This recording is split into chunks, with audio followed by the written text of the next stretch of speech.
सलमा, तुम्हारी अदरक वाली चाय। अब बताओ, तुम्हारा आशा वाला काम कैसा चल रहा है?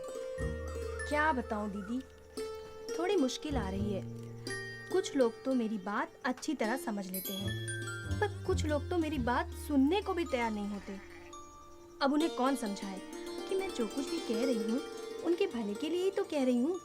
आप मुस्कुरा रही हैं दीदी, और यहाँ मेरी जान पर बनी हुई है। समझ में ही नहीं आता कि क्या करूँ। अब कल की ही बात ले लो। क्या हुआ? गांव में शांति भाभी पेट से हैं, दूसरा बच्चा है उनका।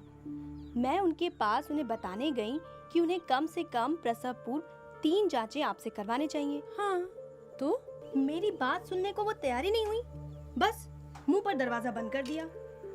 बहुत बुरा लगा दीदी। नहीं सलमा, इसमें घबराने की कोई बात नहीं। असल में जब मैंने ये काम नया नया शुरू किया था तो ऐसी मुश्किलें कई बार आई थी। मुझे अच्छी तरह याद है, एक बार मुझे रेखा भाभी के यहाँ जाना था। पता क्या हुआ? क्या हुआ दीदी?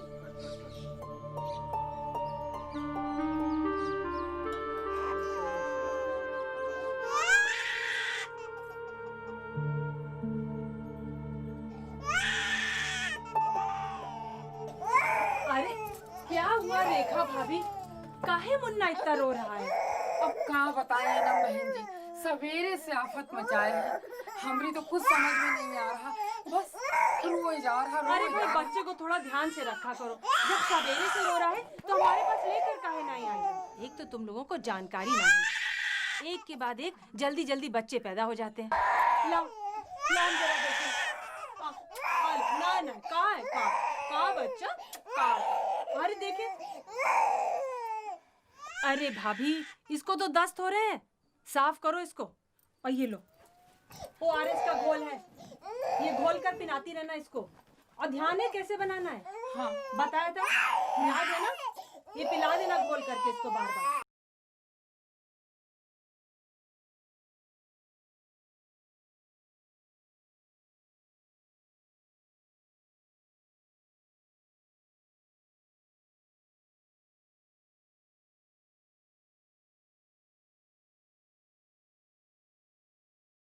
और टीके लगवा लिए थे तुमने इसको? नहीं। अब टीके काहे नहीं लगवाए हैं? कितनी दफा एक बात बताएंगे, जरा बताओ तो हमको। अब टीके लगवा लोगी तो तुम्हारा ही बच्चा ठीक ठाक रहेगा और तुम भी सुखी रहोगी। समझी हमारी बात? गांठ बांध लो, कहे दे रहे हैं। बार बार हम एक बात नहीं बताएंगे। अच्छा अब ऐसा करना, कल महीने का पहला बुधवार है, स्वास्थ्य केंद्र चली आना, हम इसके टीके लगवा देंगे। और जच्चा बच्चा कार्ड बना है इसका? चलो तो वो ले करके आना, समझ रही हो? अब चली आना, हमारी बात जो हम बताते हैं ध्यान रखा करो। इतना टाइम नहीं हमारे पास फालतू, सुन रही हो? क्या ANM दीदी अनिता ने रेखा से सही तरह से व्यवहार किया? रेखा को ANM दीदी अनिता की बात और उसके व्यवहार में क्या बुरा लगा? आपके विचार में ANM दीदी अनिता को रेखा से कैसे व्यवहार करना चाहिए था? ANM दीदी अनिता ने रेखा को कौन से संदेश सही बताए?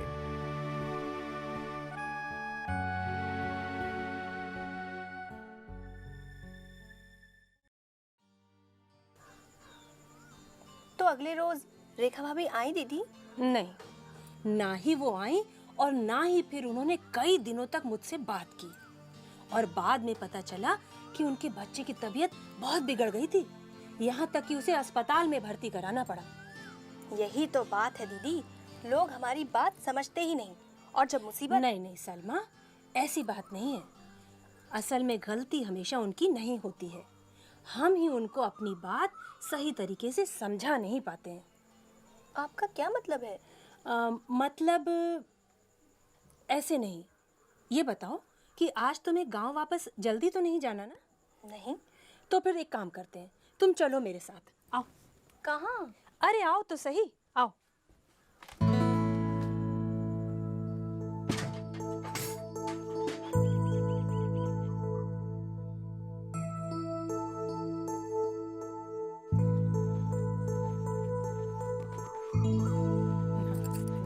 अम्मा ठीक हो?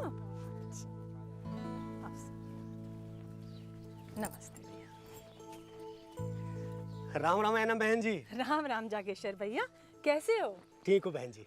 और वो घर की मरम्मत का काम वो पूरा हुआ? भगवान की कृपा से बरसात होने से पहले ही ठीक हो गया। अरे फिर तो लड्डू पक्के ही समझो। है भैया, और सोनू कैसा है? और वो टीका लगाने के बाद उसको बुखार तो नहीं आया ना? नहीं, सोनू बिल्कुल ठीक है। आपने जैसा जैसा बताया था मैंने और सोनू की अम्मा ने वैसा ही किया। आप घर आइए ना, सोनू की अम्मा आपको बहुत याद करती हैं। कई रोज हो गए आपको घर आए हुए। अरे कई रोज कहाँ भैया, बस 3 ही दिन हुए हैं। फिर कभी आऊंगी और सोनू से मिलने तो मैं जरूर आऊंगी। अब चलती हूँ। राम राम बहन जी। अच्छा, नमस्ते। जानती हो सलमा, ये जो जागेश्वर भैया है ना, ये पिछले बरस तक मुझसे बात ही नहीं करते थे और तो और मुझे देखते ही अपना रास्ता बदल लेते थे और मेरी सलाह लेना बड़े दूर की बात है। दीदी, आपने ये सब कैसे किया? मेरे गांव में भी कुछ ऐसे ही लोग हैं जो... देखो सलमा, लोगों से काम की बात करने से पहले हमें उनसे एक रिश्ता बनाना चाहिए। यानी कि पहले उनसे उनका हाल चाल पूछना होगा, उनके दिल की बात सुननी और समझनी पड़ेगी, फिर काम की बात करनी होगी। अब तुम ही बताओ कि जैसे तुम मेरे पास आती हो और मैं सीधे तुमसे काम की बात करने लगूं, तो तुम्हें कैसा लगेगा? अच्छा तो नहीं लगेगा, है ना? और अगर मैं तुमसे पहले तुम्हारा हाल चाल पूछूं, चाय पानी पिलाऊं और फिर आराम से बैठकर तुम्हारी बात सुनूं, तो? दीदी आप हमेशा ऐसा ही तो करती हो, तभी तो मैं आपके पास आती हूँ। बस सलमा, आज से ये गुरु मंत्र अपने साड़ी के पल्लू में बांध कर यहाँ से जाओ कि जब भी किसी से मिलो प्यार से मिलो। पहले उससे दुआ सलाम करो, उसके हाल चाल पूछो, उसके दिल की बात सुनो और समझो, और जब ज़रूरी हो तभी उसे सलाह देना। यानी कि पहले उसे अपना बना लो और फिर अपनी बात कहो। अरे क्या हुआ सलमा, क्या सोचने लगी? दीदी, मैंने तो ये सब सोचा ही नहीं। सच, शांति भाभी का क्या दोष? मैंने तो उनसे बात ही सही से नहीं की थी।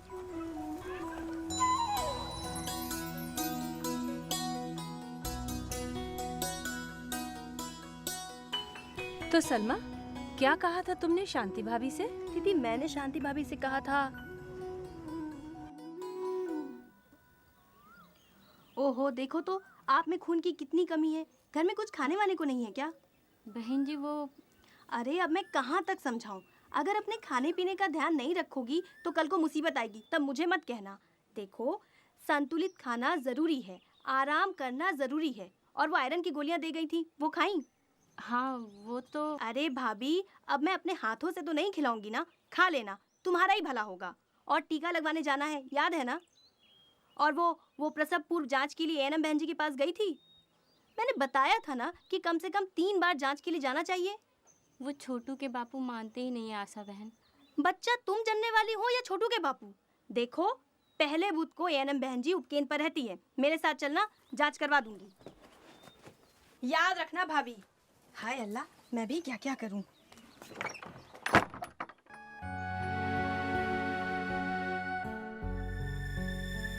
आशा बहू सलमा का व्यवहार कैसा था? उसके समझाने के तरीके में क्या कमी थी? इस कमी को कैसे दूर किया जा सकता है? किसी से संपर्क के समय किन बातों का ध्यान रखना चाहिए?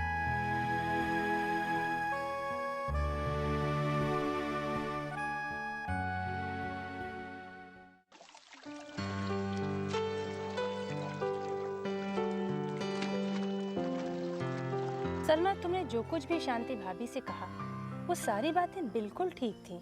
हाँ दीदी, लेकिन मेरा तरीका गलत था। अब समझ में आ गया है। अच्छा, अब क्या समझ में आ गया? यही कि सबसे पहले मुझे शांति भाभी को अपनी सहेली बनाना चाहिए था। शाबाश। तो अब ये बताओ कि अब जब तुम शांति भाभी से मिलोगी तो क्या कहोगी? अब? अरे भाभी, इतने सुंदर चेहरे पर ये फीकापन क्यों? जरा नाखून तो दिखाओ। देखो भाभी, अब मैं आपसे नाराज हो जाऊंगी। क्यों आशा बहन?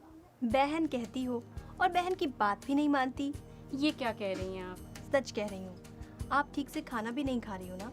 मैंने कहा था ना कि मेरी प्यारी भाभी आपको दूध, फल, हरी सब्जियां और गुड़ घी खाना चाहिए ताकि आपके आने वाले बच्चे की सेहत स्वस्थ हो। जो भी होता है खाती तो हूँ बहन। नहीं खाती हो, और ये मैं पूरे हक से कह सकती हूँ। अरे बाबा, अब तो भैया भी सब समझने लगे हैं। पता है, कल मिले थे मुझे। अच्छा, क्या कह रहे थे? कहना क्या, चिंता में थे बेचारे। कहने लगे, बहन जी मैं तो अब सब समझता हूँ, पर आपकी शांति भाभी अब भी अपना पूरा ध्यान नहीं रखती हैं। ऐसा कहा उन्होंने? ध्यान तो बहुत रखते हैं मेरा ही मन नहीं करता सब खाने को। भाभी, औरत जब पेट से होती है ना तो उसे 2 जिंदगियों का ध्यान रखना पड़ता है। इसलिए समय पर और सही भोजन बहुत जरूरी है ना? हाँ, ये तो है। अच्छा, आपके आंगन में जो आम का पेड़ है उसे आप ही ने लगाया था ना? अब तो उसमें फल आते होंगे। हाँ, इस बार काफी हुए हैं। होंगे नहीं क्या? आपने वक्त पर पानी दिया, खाद दी, धूप छांव का ख्याल रखा, तो फल भी आए, है ना? हाँ है तो भाभी, ऐसे ही जब आप अपनी सेहत का ध्यान रखोगी तो ही तो आपका होने वाला बच्चा सेहतमंद और स्वस्थ होगा। बच्चा आसानी से होगा, घर में खुशियाँ आएंगी और हमारी प्यारी भाभी का मन खुशी से नाच उठेगा, और फिर हम सब मिलकर सोहर गाएंगे, है ना?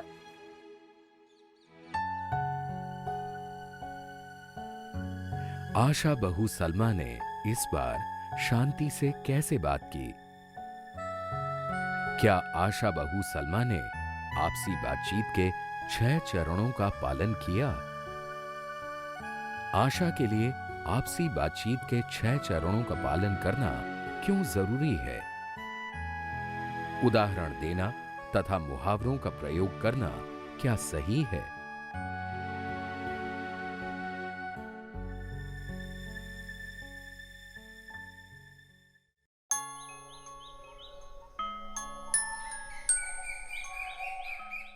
शाम होने को है, आज रात यहीं रुक जाओ ना। नहीं दीदी, कल सुबह मुझे शांति भाभी, सुलोचना जीजी और राहुल की मम्मी से मिलना है, और फिर पंचायत की मीटिंग भी है। ओहो, ऐसी बात है तो फिर मैं नहीं रोकूंगी, मगर वक्त मिले तो आती रहना। जरूर आऊंगी दीदी। अच्छा, चलती हूँ। चलो मैं भी चलती हूँ।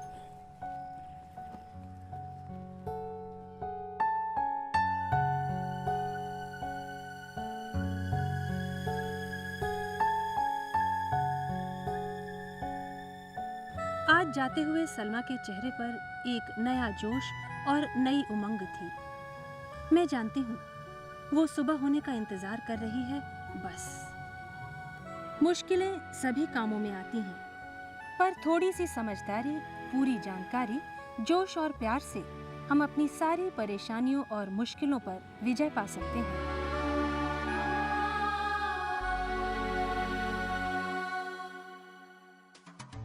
फिल्म में आपने देखा कि सलमा, जो एक आशा है, अपनी समस्या लेकर एएनएम बहन जी के पास आती है। समस्या ये है कि वो अपने गांव में लोगों से घुल मिल नहीं पा रही। लोग उसकी बात को ना तो सही तरह से सुनते हैं, ना ही मानते हैं। एएनएम बहन जी उसे अपने अनुभव से समझाती हैं। वो बताती हैं कि शुरू में उनके साथ भी ऐसा ही होता था, पर इसमें गलती हमेशा लोगों की नहीं होती थी। कुछ कमियां उनके काम करने में भी थीं, जिस कारण ना तो लोग उनकी बात सुनते थे और ना ही अपने और अपने बच्चों के स्वास्थ्य के लिए जो करना चाहिए वो करते थे। और टीके लगवा लिए थे तुमने इसको?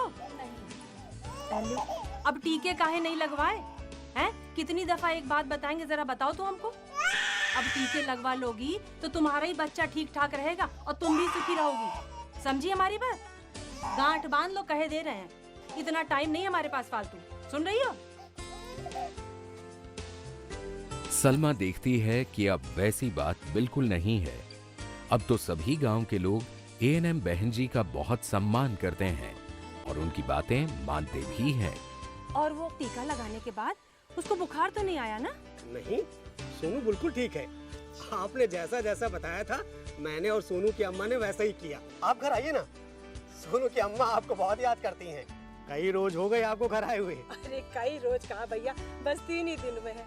फिर कभी आऊंगी, और सोनू से मिलने तो मैं जरूर आऊंगी। अब चलती हूँ। राम राम बहन जी। अच्छा, नमस्ते। एएनएम बहन जी सलमा को इस बदलाव का कारण समझाती हैं। वो बताती हैं कि जरूरत है प्यार से सबसे पहले उनकी बात सुनने और समझने की, उनकी सहेली बनने की, और इसी को हम अंतर्वैयक्तिक संचार के 6 चरण कहते अब तुम हैं। ये बताओ कि जैसे तुम मेरे पास आती हो और मैं सीधे तुमसे काम की बात करने लगूं, तो तुम्हें कैसा लगेगा? अच्छा तो नहीं लगेगा। है ना? और अगर मैं तुमसे पहले तुम्हारा हाल चाल पूछूं, चाय पानी पिलाऊं और फिर यानी अभिवादन करना, हाल चाल पूछना, आने का कारण बताना, समस्या सुलझाने में मदद करना, विस्तार से हल समझाना, मदद करने के लिए लौटना, और एएनएम बहन जी से यही समझकर सलमा ने जाना कि वो कैसे इस प्रणाली को अपने काम में प्रयोग कर अपने काम को और अच्छा और बेहतर कर सकती है। हाँ दीदी, लेकिन मेरा तरीका गलत था। अब समझ में आ गया है। अच्छा, अब क्या समझ में आ गया? यही कि सबसे पहले मुझे शांति भाभी को अपनी सहेली बनाना चाहिए था। भाभी भाभी, औरत जब पेट से होती है ना, तो उसे 2 जिंदगियों का ध्यान रखना पड़ता है। इसलिए समय पर और सही भोजन बहुत जरूरी है ना? हाँ, ये तो है। अच्छा, आपके आंगन में जो आम का पेड़ है, उसे आप ही ने लगाया था ना? अब तो उसमें फल आते होंगे। हाँ, इस बार काफी हुए हैं। होंगे नहीं क्या? आपने वक्त पर पानी दिया, खाद दी, धूप छांव का ख्याल रखा, तो फल भी आए, है ना? हाँ, है तो भाभी, ऐसे ही जब आप अपनी सेहत का ध्यान रखोगी, तो ही तो आपका होने वाला बच्चा सेहतमंद और स्वस्थ होगा। बच्चा आसानी से होगा, घर में खुशियाँ आएंगी और हमारी प्यारी भाभी का मन खुशी से नाच उठेगा, और फिर हम सब मिलकर सोहर गाएंगे, है ना?